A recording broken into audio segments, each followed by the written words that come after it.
Do you have a vintage fountain pen that has an old sac that needs replaced? Well, in this video, I'm going to show you how to swap that crusty old sac for a nice, fresh, new one so you can get your pen writing again. Hi, I'm John with Fountain Pen Love, and while I'm not a professional pen restorer or repairer, I do it for myself, and I have been doing it for myself for probably 20 years or so. Now, this skill is something that does take a little bit of practice, but once you see it done and do it for yourself a few times, you'll see it's really not that complicated. Now, of course, it depends on which pens you're repairing. Some are much more complicated than others. So today we're gonna just look at a basic Esterbrook. These are some of my favorite pens. They're some of the easiest to repair, and they're pretty easy to find. So if you do come across one, or maybe even have one that needs a new sac, this should get you started down the right path. Now, this video is just going to cover the very basics of the pen sac replacement. There's a lot of other stuff that goes into overall fountain pen repair and restoration that is not going to get covered in this video. So this is just going to be a quick down and dirty guide to repairing and replacing your pen sac. So without further ado, let's jump in and start fixing this pen. Okay, so before we get started repairing the pen, you want to get all your supplies gathered and ready to go. So quick run through of what we have here. We have the new pen sac. This is what we'll be replacing in this old Esterbrook. We have shellac. This is orange shellac, very important to have. I've had this bottle for probably close to 20 years. It cost me $5 and I'm not even halfway through it. So buy one of these, you will use it for a long time and not ever really run out.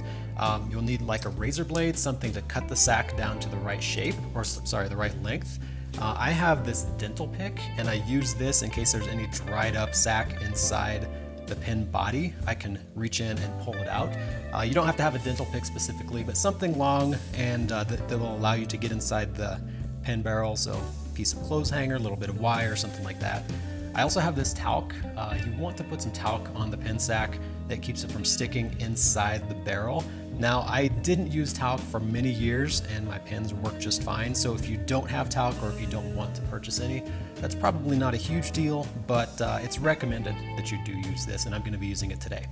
So that's everything we're using. Let's go ahead and take this pen apart. All right, so I'm going to go ahead and take the cap off of this pen, set it aside because we don't need it for any part of this. Now, with Esterbrook's and pretty much all vintage fountain pens, this is friction fit. So this section here, friction fits into the barrel. So it's not threaded, it's not screwed. There are some that are, but for the most part, you're gonna come across fountain pens that are just friction fits. So you should be able to hold this section with one hand, hold the barrel with the other, and twist them apart.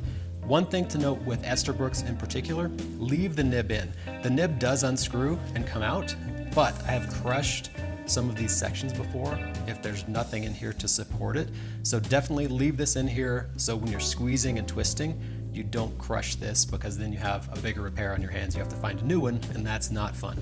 So we're gonna go ahead and twist in opposite directions. And there we go. Sometimes it definitely takes a little muscle. And you can see the sac that should be here is inside of here. So I get to use this pick and show you how that works.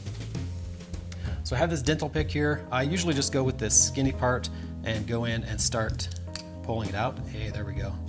And looks like it came out mostly in one piece. You can see there's a little bit missing here, and that's, yep, there it is, inside there. Sometimes you'll have just a whole bunch of little pieces come out if it's completely shattered. Sometimes you'll have the whole thing come out.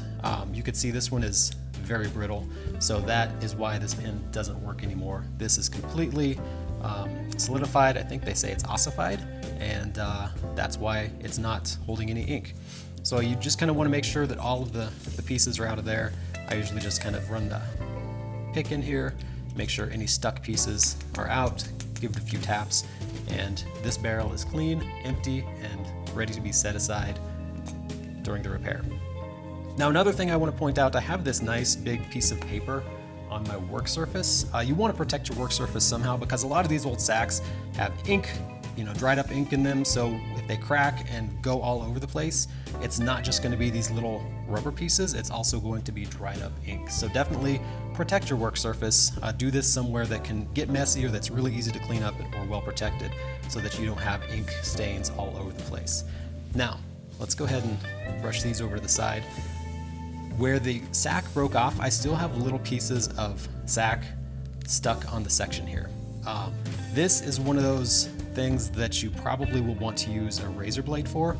This pick would probably work, but I always worry about damaging the plastic, or this one in this case is hard rubber, but whatever your section is made out of, I worry about scratching it up too much. I don't want to do that. So I'm gonna get this razor blade and just kind of go in here and start to scrape it off. Got rubber flying everywhere here, but it's gonna kind of, as soon as you get in here a little bit and get a good starting point, the rest of it comes off pretty easily. So I'm gonna go ahead and get this taken care of and come back once it's all cleaned up.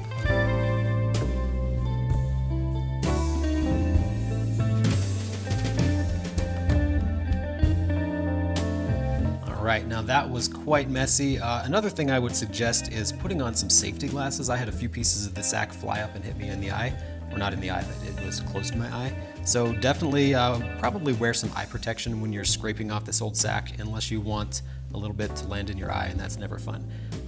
Now, little pieces of it could have fallen down inside here, so I like to make sure, with an Estabrook it's easy. I can just unscrew this and make sure that any little pieces that might have gotten in there are out. But with another pin with a fixed nib that's fixed in, seated in this section here, you won't be able to do that. So make sure you knock any little pieces of sack out, because once the new sack goes on here, it's completely sealed up and it will have nowhere to go except for out the nib, and that's just going to clog your pin. So I'm going to go ahead and get this cleaned up, come back to a fresh, clean work surface, and we will move on with the repair.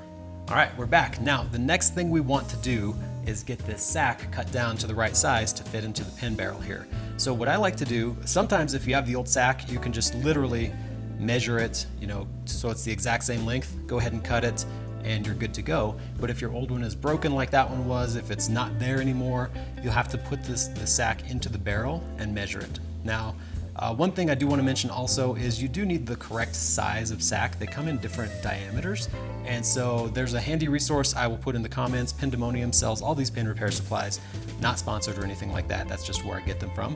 And they have a sack sizing guide for different pin brands. So you'll definitely want to check that out depending on which brand you're using, or which pin brand you're repairing. Estabrooks take a number 16 size. So it's consistent across all the different sizes of Estabrooks. So this is a size 16 sack, and that refers to the diameter again, not the length. They always come longer than you need, so you can cut them to size. So what I like to do is I put this in here.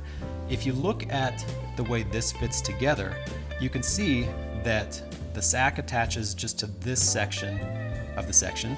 So I want to make sure that I cut the sack so that it's appropriately sized, not too long. If it's too long, it's going to get all bunched up inside, and that's not a good thing. So what I like to do is put the section on the pin where it's going to slide into, so it seats to this point. Pull the sack out with it, and then I can see if I cut the sack here where it's going to go into this little nipple here, then it should be the correct length. So I like to hold it, and you can see I put my fingernail and thumb. That's about where I need to cut. So I'm going to get my razor blade out. I like to go ahead and roll my fingers back just a little, so I give myself a little, I want to make the sack a little too short rather than too long. So once I have it there, I put the razor blade on the sack, fold it over like that, and then just cut. That's the way that I've found gives me a nice, flat, clean cut here. If it's angled, it's not going to work, because when it fits onto here, you don't want an angled cut. You want it to be flat so it sits flush with this. So I cut my sack. I know it's the right length. This piece you can discard, the part that you cut off. We're pretty much done with the razor blade now, so you can put that away. Now this doesn't just fit onto here. You could probably force it on, but that's where the shellac comes in. So the shellac says shake well before using, so make sure it's pre-shaken. The shellac acts as a glue that holds the sack onto this nipple here on this section. So it also lubricates it, so when you push it on, you can see right now it's not going to go on. What I'm gonna do, the other thing with the shellac is it's really hard to open because it's a glue, so it kind of glues the bottle shut. Please hold. Whew, finally, that was way more work than it should have been. Definitely make sure you clean these threads after you use it, because otherwise it'll glue itself shut. I had to end up banging this cap on my counter a little bit to break whatever was glued, solidified inside here. So anyway, let's get these little scraps of shellac out of here and move on. All right, so The shellac comes with a nice little brush, so what you're gonna do is take that, hold your pin, or sorry, your section here, and you want to just put the tiniest little bit around that nipple there. So you don't need it soaking, you don't need it dripping, you're just gonna put a tiny little bit on. Some people also like to run the brush around the inside of the sack here, which I guess we can do just to show you. Not a lot, again, just a tiny little bit. You're gonna take this between your finger and thumb, hold your section, let's move that shellac out of the way, and just kind of squeeze, twist, push, and you'll see it's gonna go right on there. Now you wanna make sure you don't want this sack at some weird angle like this, because it's gonna get all gummed up inside the pin barrel. So you wanna kind of manipulate it while that shellac is wet and make sure that it's fairly straight fit. Okay, doesn't have to be perfect, but you don't want it to be off at some wonky angle. Once that's done, you just wanna let this dry for a few hours, and once the shellac is dry, the sack's not gonna move anymore, you're ready to put the pin back together. So let's go ahead and let this dry, come back in a few hours, and we'll finish things up here. All right, we are back. The shellac has had a chance to dry. So now the last thing we need to do is take this talc that I had mentioned at the beginning. You want to put a tiny bit of that on the sack, and really all that does, again, is just kind of keeps it from sticking inside the barrel. When the bar presses up against it, it's not going to stick, it's not going to rub. So again, this is like a lifetime supply for pin repair, because it really just takes a tiny little bit on the pin sack to keep it from sticking. Once you have the sack all talked up, then you can go ahead and, just like when we pulled it apart, it's just going to push straight back into the barrel. Again, it's a friction fit, so you just push that in there. This is your chance also, if you're picky about like your nib lining up with your lever, you can go ahead and align that, and you're just gonna hold, push, and there you go. So now this pin is ready to write. We could fill it up, we could write a letter, do some doodles, whatever you'd like, but that sack is repaired, should last another 50 years or so, and you're good to go. So hopefully you could see pin repair, or at least sack repair, is not a very scary thing.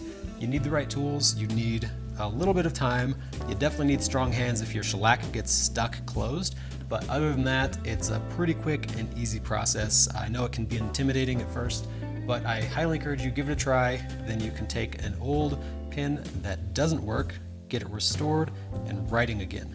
So hopefully you found this helpful. I will do a more advanced video in just a little bit here, so look for that in the coming weeks. But for now, this should at least get you started in your journey to pin repair. Happy writing. Okay, one last thing that I do want to mention is that if your hands got really sticky from the shellac, I know this bottle was difficult to open and I ended up getting some on my fingers. Rubbing alcohol will take it off of your skin. Do not use rubbing alcohol on your pins. If you do get any shellac on your pin parts as you're repairing them, once it dries, you should be able to just scrape it off with no issues. So shellac is not water soluble. I think that's why it's used as an adhesive, is because the ink would just dissolve it. So it is not water soluble. It will not wash off with water. Rubbing alcohol will do the trick. So if you ended up with sticky fingers from this experience, alcohol will take it right off.